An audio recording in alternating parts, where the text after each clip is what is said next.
Talk of the Town.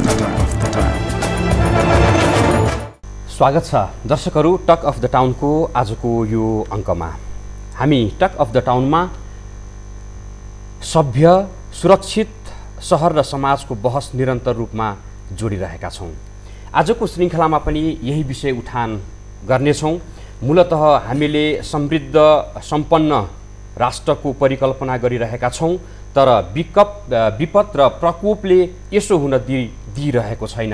हामीले उपलब्धि जुन हासिल गरिरहेका छौँ त्यसको क्षति विपदबाट प्रत्येक वर्ष भइ नै रहेको छ। तथ्याङ्कले बताइरहेको छ कि प्रत्येक दिन 2 जनाको मृत्यु प्रकोपबाट भइरहेको छ।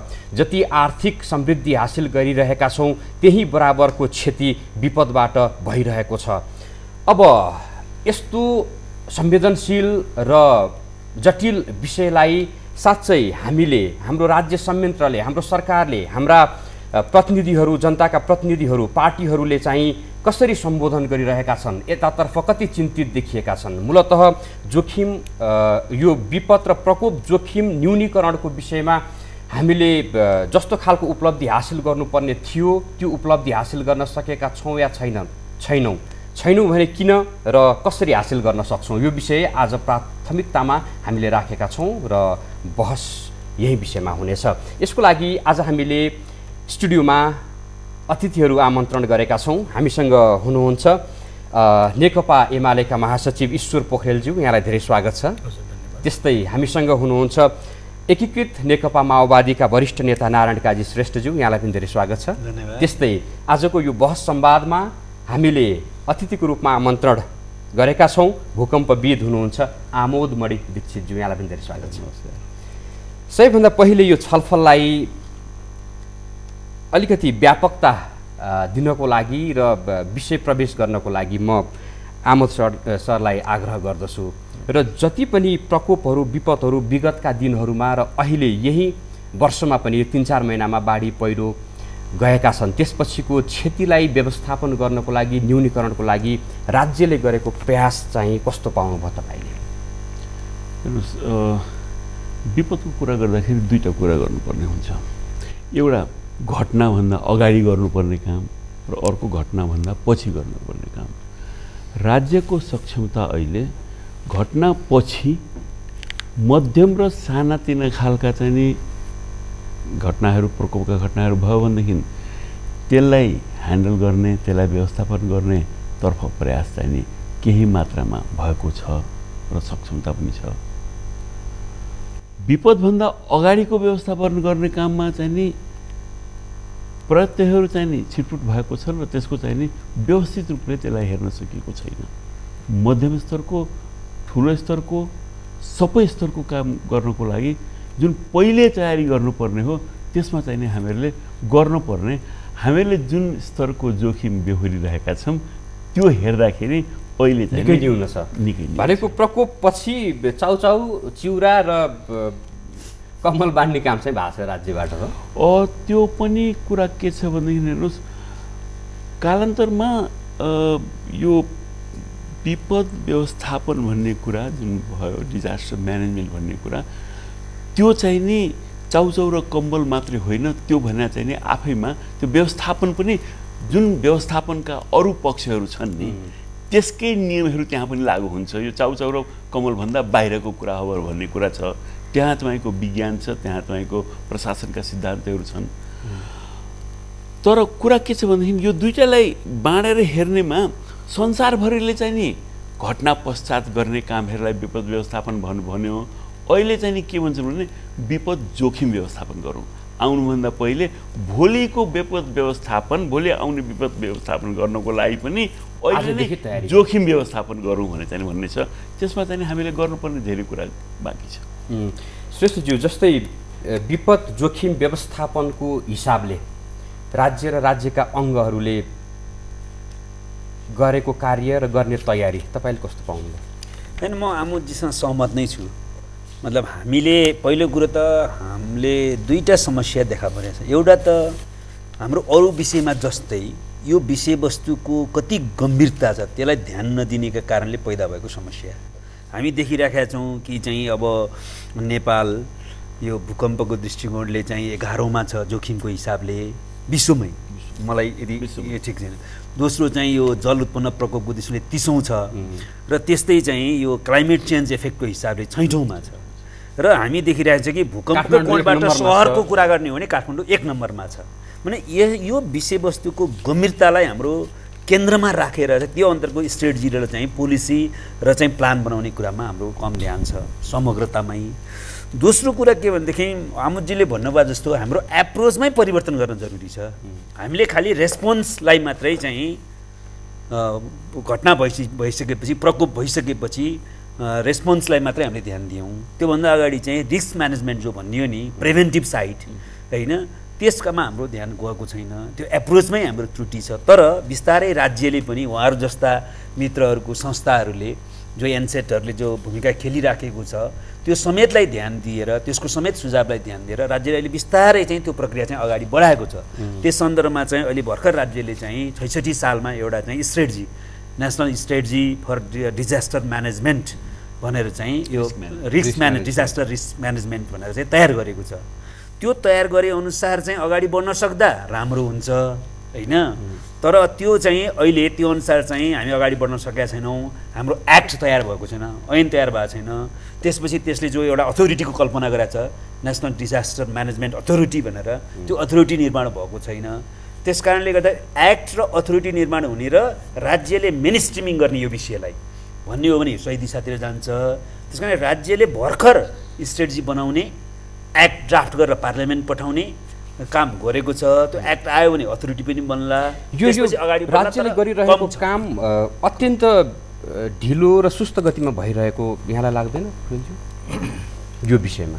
यो पूर्व वक्ता विचार प्रस्तुता साथीहरू जुन भन्नुभयो त्यसमा मैले कुनै त्यसमा अन्यथा टिप्पणी गर्नु जरुरी छैन। तर पछिल्लो पटक यहाँले भन्न खोज्दै हुनुहुन्छ, सम्झना गर्नुभयो, म धन्यवाद दिन्छु।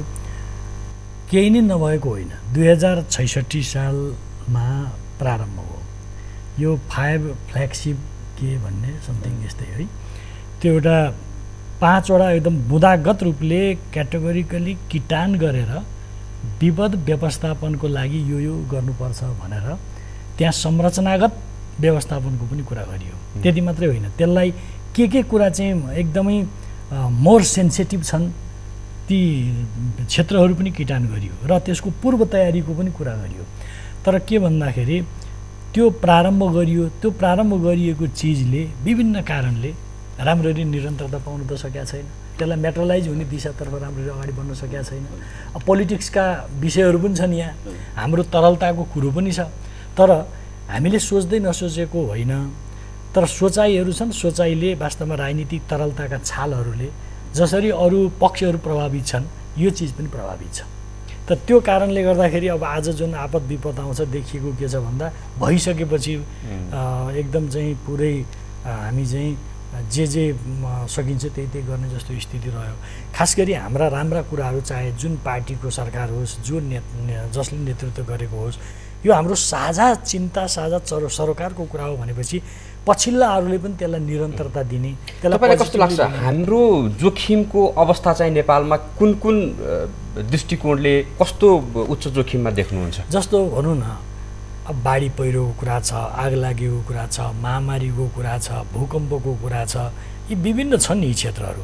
त प्रत्येक क्षेत्रमा हामीले त्यही अनुरूपको तयारी गर्नुपर्छ। तयारी अघि आमोजीले भने जस्तै पूर्व तयारीको कुरा भइसकेपछि त्यसलाई कसरी चाहिँ क्षति चाहिँ न्यूनीकरण गर्ने हो भन्ने कुरा, यी अलरेडी डिक्लियर्ड क्षेत्रहरू छन् विपदका। हाम्रो यो सहर र संरचनाको बिचमा तपाईँ आफू सुरक्षित हुनुहुन्छ? तपाईँको घर सुरक्षित होइन? मैले भनिरहँदा जस्तो जोखिमका जो अहिले पाटाहरू देखिएका छन् ती सबै पाटाहरूलाई ख्याल गर्दै जब म आफूलाई ती जोखिमका बिचमा उभिएको पाउँछु म त्रसित हुन्छु।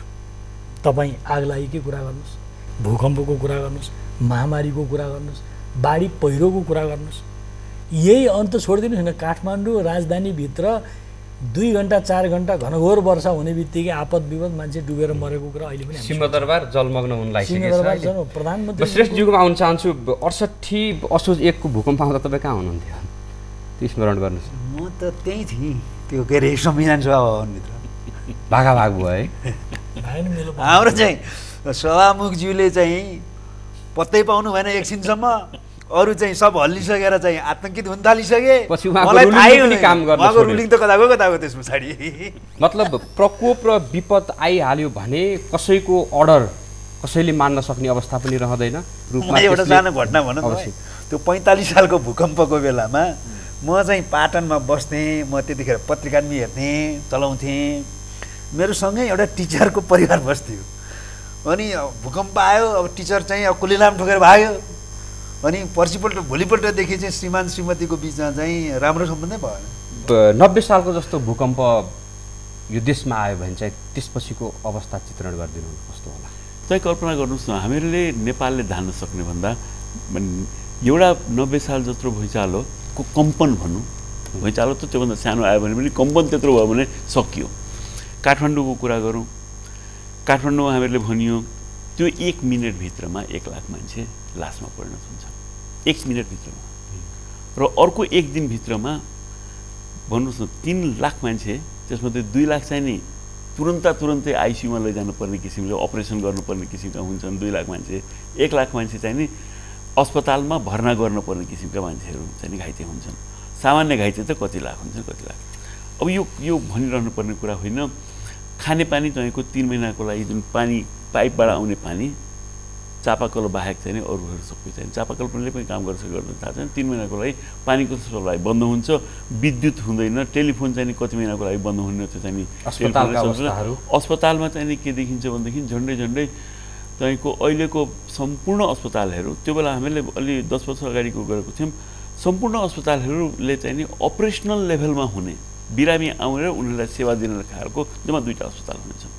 नाम भन्दिनँ म अहिले, जम्मा 2टा अस्पताल हुनेछन्। र सके अर्को 2टा थपिए के अरे अहिले चाहिँ नि यो अर्को 2टा भने यो कहाली लाग्दो अवस्था हुन्छ। तपाईँको काठमाडौँभित्र तपाईँ विचार गर्नुहोस् न, 60% घर चाहिँ नि तपाईँको भग्नावशेष हुन्छन् र भग्नावशेष भने त्यो डेब्री हुन्छ अघि भनेपछि चाहिँ त्यसलाई निकालेर त्यहाँभित्र मान्छे हुन्छन्। र त्यो चाहिँ नि कसरी तपाईँले चाहिँ त्यहाँ गर्ने भने यो कहाली लाग्दो अवस्था हुन्छ। हेर्नुहोस् तपाईँको विद्युतको अरू इन्फ्रास्ट्रक्चरको पुलहरू चाहिँ नि 60% भन्दा बढ्ता पुलहरूले चाहिँ नि माथिबाट चाहिँ नि गाडी पास हुनु दिँदैनन् भन्ने छ। 60% भन्दा बढीले भन्दाखेरि अब यो धेरैपल्ट भन्ने कुरा छैन, भन्दै चाहिँ नि एउटा फ्याटिङ जस्तो होला कि डर लाग्दो र काली लाग्दो स्थितिको महसुस तपाईँलाई छ, पार्टीलाई छ? जसरी विज्ञ साथीहरूले एउटा अध्ययनको आधारमा विश्लेषणको आधारमा गर्नुहुन्छ, वास्तवमा भन्यो भने किन लुकाइरहने? राजनीतिक नेतृत्व तहमा यो बोध छैन, यो चेतना छैन। खालि मोटामोटी कुराहरू त्यो सुनेको आधारमा भन्ने र त्यसलाई चाहिँ एउटा तत्काल के गर्न सकिन्छ भनेर आफ्नो एउटा तत्कालीन धारणाहरू ल्याउने जस्तो मात्रै छ। फ्रेङ्कली अहिलेको स्थिति यो देख्छु मैले। पोलिटिकल लिडरसिपले जहिलेसम्म यो गम्भीरता, जसरी उहाँले एउटा विज्ञको नाताले विश्लेषणमा, अध्ययन र विश्लेषणमा आधारित भएर भन्नुभएको छ, त यसलाई पोलिटिकल लिडरसिपले गम्भीरताका साथमा लिनेर तदनुरूप वास्तवमा यसको व्यवस्थापन गर्नुपर्छ। व्यवस्थापनमा मैले अघि उल्लेख गरेँ, यसको पूर्व, यो व्यवस्थापन सम्बन्धमा पूर्व तयारीका कुराहरू, होसियारीका कुराहरू र पछि भइसकेपछि गर्ने खालका कुराहरू यसमा 2 पार्टमा गर्नुपर्यो।